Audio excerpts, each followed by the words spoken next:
Hi, I'm Steve Podmore. I just want to welcome you to this FundingTheGlobalGoalsTV newsletter that I'm publishing on LinkedIn, and doing so in conjunction with my Clubhouse rooms. Clubhouse, my club is FundingTheGlobalGoalsTV, the same name, part of the vision for Transform Global. Well, as you're going to read here, we're going to talk about part 2 of the post that I published the other day, where we're talking about the 10 reasons SDG and climate finance fails to flow, and how can we get money moving to better serve people and planet globally. Well, I'm guessing there are systemic challenges, and we need to scale up and speed up how we can address these critical issues, climate and all of the SDGs and how they interact. I believe there's a way to change things at real scale. So rather than give all the information in one go, a great way of doing it is in conjunction with Clubhouse, where we're having phenomenal discussions. Last night, it was just amazing, where we're learning from people in Nigeria, in the United Kingdom, in different parts of the world, in the United States, who are impact entrepreneurs and who either struggle to get the right capital or any capital from the right investors.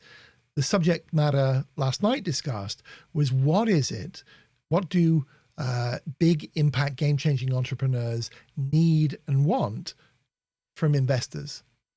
And many of you who are doing really important things, think about, what would you want if you're seeking capital? What kind of behavior, what kind of terms, what kind of interaction in how you can figure out whether the investor is aligned with you, or the fund or the structure is suited to your needs of sometimes what are systemically complex business models. We live in a world where the linear sort of model of venture capital is really outdated. Still works for some things, but we need to change.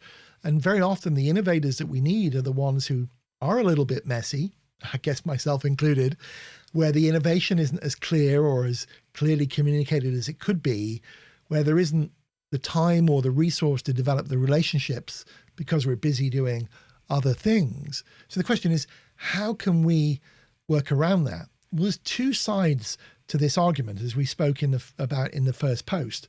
One is those who seek capital, what they need and want, and how they can behave to better access that capital. And on the other side, it's those donors and investors and impact investors and all kinds of funders that really want bankable and investable opportunities. Well, we know that the impetus also should be on the investors to invest earlier, to take risk, to provide organized help and support. And the question is, how can that be done with fund structures that are truly fit for purpose, and where people can have that shared risk, but also the shared outcomes with many other stakeholders? These are what we would term blended and extended fund structures. So on a systems level, it's possible to get money flowing to enable those entrepreneurs to be served much more efficiently, to lower the failure rate, to speed up the route to success, to de-risk things for the teams that they need to recruit, or the customers or stakeholders of any level to get on board.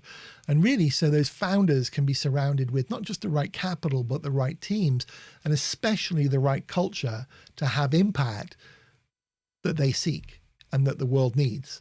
So in this post today, we're going to expand on the discussion and illuminate the discussion from Clubhouse last night. Equally, you can click on the link and you'll be able to listen back to the Clubhouse discussion. It is, though, 4 hours. I'll warn you, it's a little bit lengthy, but if you're on a long hike, as I wrote, or on a long journey, you can listen to this as you might a podcast. Or indeed, you could share snippets and things that you think are really, really important. You can also click on the links for the people who were speaking in the room. So you can go to the bottom, or links that were pinned at the top of the Clubhouse room.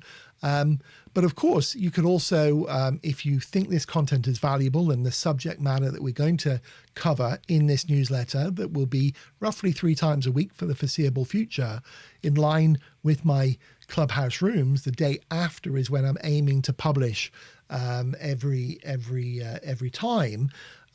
If you feel this is valuable, if you feel there's people who would want to know about a new World Bank, but better, and this content that's now going to be a little bit more bite-sized chunks, feel free to share this newsletter, or indeed the link to myself on LinkedIn, or indeed the website transformglobal.co or fundingtheglobalgoals.tv. I really appreciate you reading. I hope you get to the end. And if you find this relevant, whether it's whether you disagree with what we're talking about, whether you agree, whether you've got content to add, please put it in the comments and join the discussion. But mostly, if you also want to know what a new World Bank, but better, might look like and how it would operate, and why we believe it could really move the needle on how we fund these sustainable development goals and all the issues at the heart of them, there's a great deal of content on transformglobal.co. Take a look at it, share it, subscribe, and if you want to get involved, just get in touch. Anyway, thanks for your time. I look forward to hearing from you soon. And hopefully this content is valuable and illuminates something that is most important for the world to know. Thanks a lot.